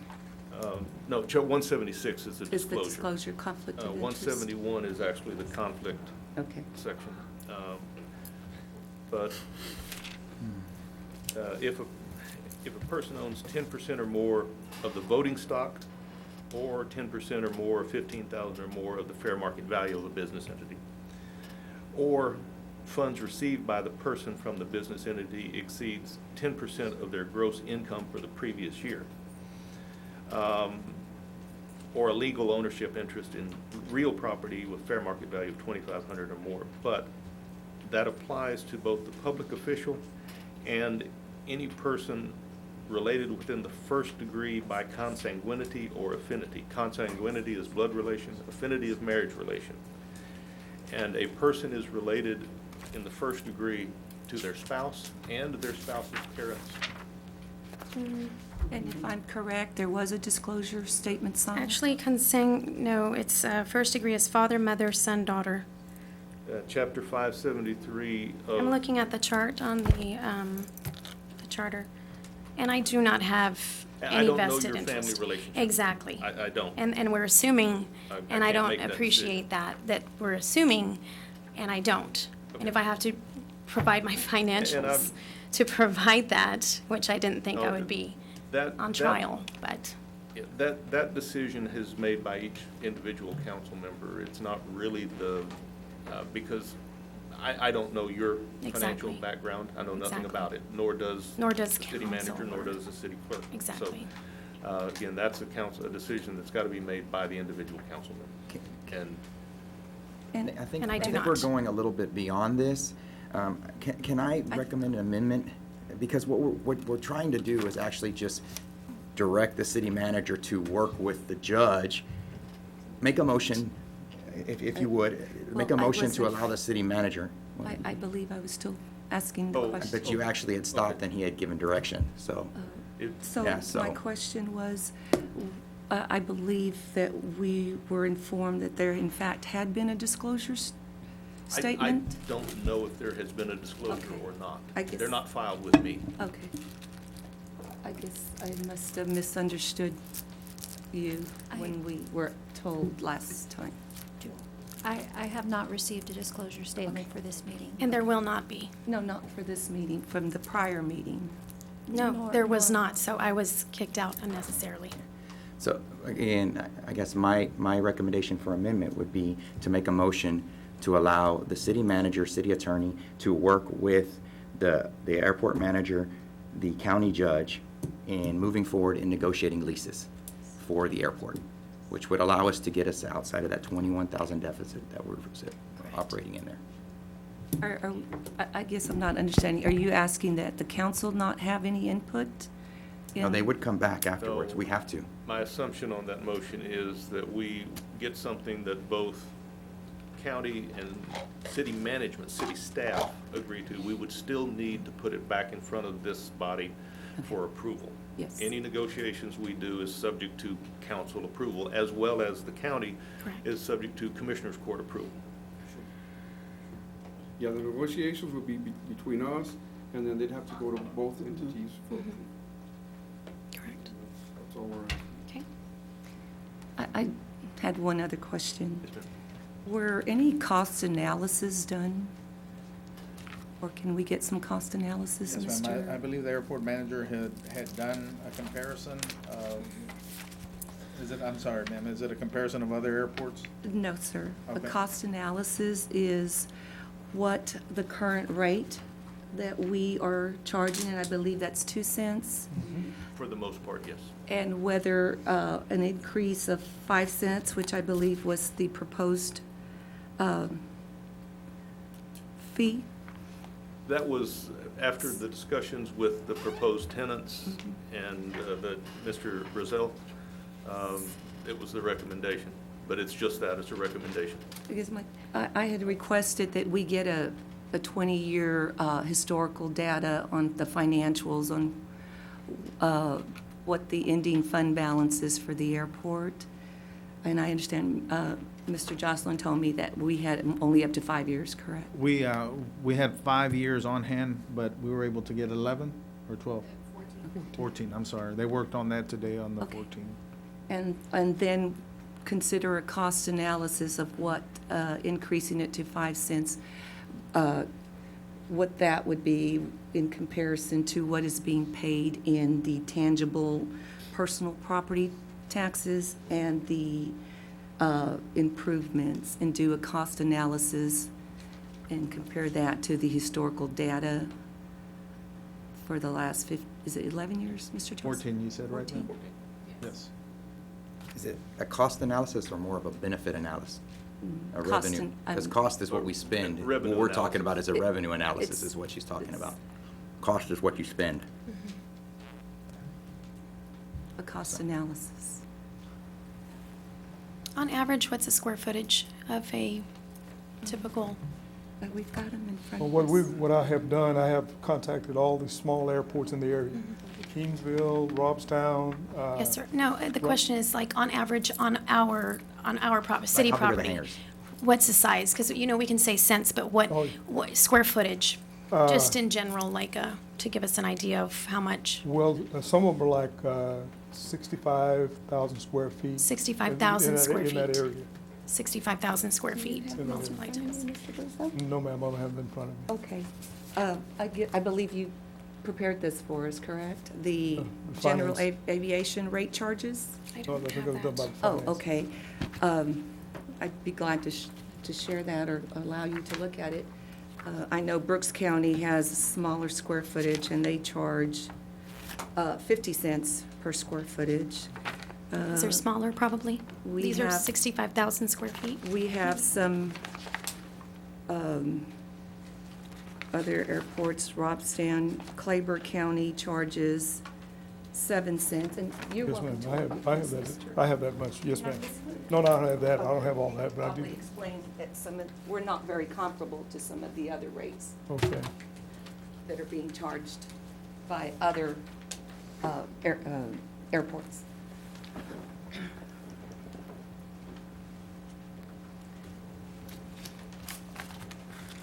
This has flight operations and all those things, which we don't have here now, so we don't have flight There's operations. the square footage, I believe the question was compare it to. I was just reading And I've questions. highlighted some of them in pink. Yes, ma'am. And there's some square footage that's comparable to. Yeah, you got ours. 1,000 to 10,000, Mhm. and that's at, is that 16 cents a square foot? Yes, sir. Okay, yeah. What county is that? That's McCampbell. That's McCampbell. You have those? And the operations are different, meaning they're not comparable offer because more they're stuff. different. Well, it's, some of them are large, like they're saying, the average is between 4 and 11 cents per square foot around most of the area. So it's just depending on where, like we're gonna negotiate a price. That's probably what they did in the other cities also, is negotiated. So that's what we're gonna try to do here, but Clayburgh County's on there. I think- yes, ma'am, I think I have Clayburgh. during the negotiations, we're gonna have all this in front of us. Yeah. And once we make No, a we don't have decision, this. you guys are gonna have it all in front of We us. don't have that. Yeah, and I guess my concern is, given the financial condition of the city, that we do our due diligence to look at other sources of revenue that will help offset some of the costs and deficits that our city is currently faced with. I know the Texas Municipal League recommends that we look at our leases, our franchise fees, and other sources of revenue to help offset our deficit, which currently we do have a $653,000 deficit to date. I understand, I think, Mr. We did Jocelyn, at the was- last meeting too, I think, Was right? that what was? I believe so. Okay. Hadn't changed much. Mayor and council, the information in your packet, lease fees and fuel flowage fees, those are the airports that Mr. Brazel's been contacting on a regular basis to see what they charge. So that's the information we have. What plays into that rate too, would that be a large, it's supply and demand, I assume also correct? And right now, we have an overabundance of supply considering that we have a few empty hangars. Right. And we even have or land with no actual hangar on it that we're trying to actually populate it. So Yes, we I have- trust that you won't go out and gouge the lessees, that you'll be fair on all bases. We try to be, but on the land lease, we have 562 acres out there. And we have about 240, 250 acres that's paved. So we still have over 300 acres there that's for improvement. If anybody wants to build a hangar, fine, we'll accept that. Which we welcome. But we want to, And I had one And you other got question. to also take into consideration what the agenda item says, and it says 5 cents. Exactly. Can Do you we get- explain? Oh, I'm so sorry. Go ahead. Do we get funding from TxDOT? yes, ma'am, we get grants. Okay, but do we have to apply for those, or does ma'am. TxDOT give us some additional funding for our We airports? apply for, there are 2 grant programs that the Office of Aviation has. The routine air maintenance program, the RAMP grant, and the city and county apply every year for that, and that's for routine maintenance, replacement of windsocks, herbicide, things of that nature. Sometimes a small capital project, we can apply for up to $50,000 in state grant funds, and it's has to be matched by city and county, dollar for dollar. And so we utilize the RAMP grant, and then they have a capital improvement program. They partner with FAA, and a lot of those projects are 90-10. And we just, in 2015, rehabilitated the pavement and replaced the airfield lighting, 90-10 grant, which was a little over a $5.2 million project. And the city and the county successfully completed that project in partnership with the Office of Aviation and FAA. So there are 2 grant programs, yes, ma'am. And so 5% comes from the city and 5% from county. Yes, ma'am. And in the case of the RAMP grant, 25% comes from the city and 25% of the match comes from the county. Okay. Mr. Brazel, so the fuel flowage fees, this that you prepared for us, that money comes to the city as well? Yes, ma'am. Correct, We so, get paid 6 cents per gallon, 5 Okay. cents per gallon. so every That time is- an is airplane fine. fuels up, the city gets fuel. Yes, ma'am. In addition to fuel, we get, of course, the small rental on the property. Yes, ma'am. And in addition to that, the city also benefits from the ad valorem tax from planes that just sit there. Yes, ma'am. So in essence, they can take out their planes and take them to another city. Yes, ma'am. And we lose that too, right? Yes, ma'am. We have right now along with the economic development, we have the Coast Guard that comes in twice a month. And what they do, they come in, they fill up their plane with gas, they take a car and go down to one of our restaurants, and it's usually 6 or 7 of them on a flight. And they come in, and they frequent our eating establishments. So there is a little bit of economic development coming through the airport. So do you think if we didn't have an FBO, that would be as welcoming? Because the owner of the FBO could also say, I don't want to be Yes, in your ma'am. city Yes, anymore, and we would lose the military that we have coming into our city as well. Okay, okay. thank you. Also, if they don't buy fuel from us, they do pay a landing fee. Right. In lieu of landing fees, they buy a certain amount of gas. Sometime on the large one, if it's 175, if it's 175 for landing fee on a larger plane, if they buy 250 gallons of gasoline, that's a wash. Correct. Okay, How, thank you. one other quick, Yes, how sir. big is the hangar that's gonna be on standby? Do we have a size on that one? No, I'd Mr. have to look Finley? at that. Mr. Finley, sir? Mr. Finley, yeah. Sorry to bother you again. It's approximately 100 by 100 feet. It's just replacing the one that's there that's Okay. rusted down. In fact, all the hangars out there need roofs. They're all rusted down. They're that old. Okay. Thank you, sir. Thank you, sir.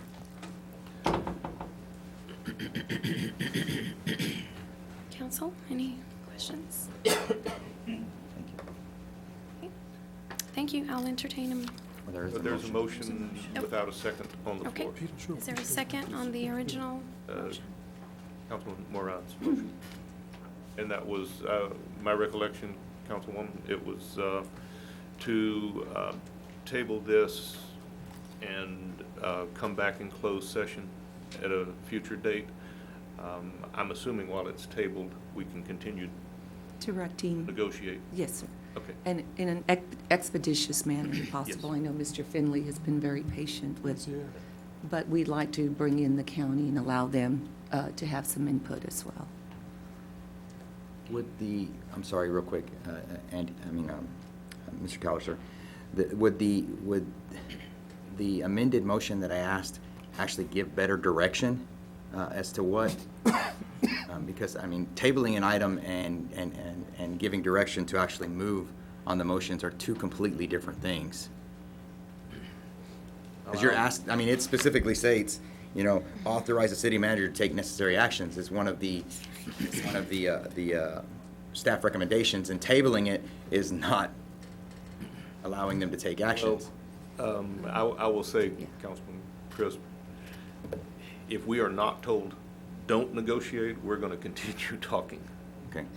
Again, with the understanding that we cannot bind the city to anything without this body's approval. Exactly. So whether we're told to continue talking or not told to continue talking, we're going to continue talking too. So executive session would be for Ms. Moran, because we've gotten legal counsel already. Well, this was discussed in executive session, and we are going to be discussing negotiating leases. We can But- take a motion if you like. But we've already discussed. And the advice I gave in the executive session was significantly more extensive than what I've talked about here, as y'all will recall. Correct. And I don't have any objection to going back into executive session and having that full legal discussion with it. Yes. Again, the same one again? Yeah, maybe. We've already discussed. We have, I've made a motion that we table this to allow the county to participate and hear input and comments from them, and direct our city manager to continue discussion and negotiations to be brought back to the council at executive session. I've made the motion. I believe we need a second. Is there a second? I second that. Okay. As long as we're moving forward, that's all. Is there a vote? Can I get all in favor? Aye. Okay. Opposed? So, the ayes have it. I would ask real quick, on item 8B, and that has to do with just authorizing There are some out there that haven't been paying anything, that have vacated, that they're gone, just. Didn't she just make a motion with both attached? Oh, we were talking about. She that- attached both, though, because city manager and city attorney to take action. Okay, yeah, and if it's for me to go out there and Yes, start sir. terminating the ones or trying to make them pay or something like that, I want to be able to go ahead and do that. You won't be able to do that. You will not, we will not be able to move forward. That's is why what I you're was saying. asking for Correct. direction from the council, because there is one tenant out there that hasn't paid rent since Right. 2014. Right. And there is another that hadn't paid rent in, I don't know how long, that is just abandoned it and moved out of the area. David, are those planes are still there? No, Oh, no. But there, in one of them, the one that hadn't paid since 2014, there is still some property in there, and we may have a landlord's lien on it. And I don't want to go out and start fights like that with people without the council's permission. Now, I will tell you, it's not a lot of money, but we need to do something with it. And, you know, I'll moderate what I do to kind of correspond with the amount of money that we can collect off of it. I'm not going to spend $20,000 to collect 10, but I would like some authority to go out and start on the ones that simply aren't doing anything.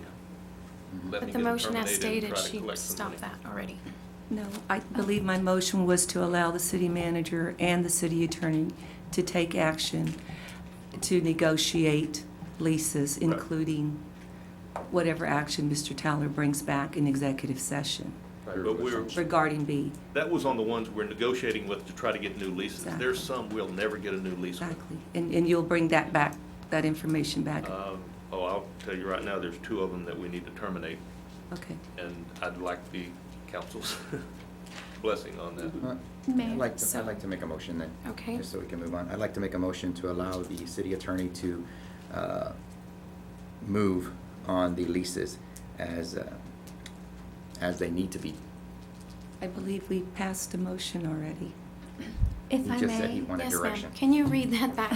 If I may, when you open the agenda item, Mayor, you read portion A only. Correct. You have not gone to portion B, which I Correct. believe is what Mr. Crisp was alluding to. Correct. I'm sorry, I thought it B had No, been read. no, I stopped at Okay. A, and therefore the motion included B, so that's why I'm saying it's not, we're not there.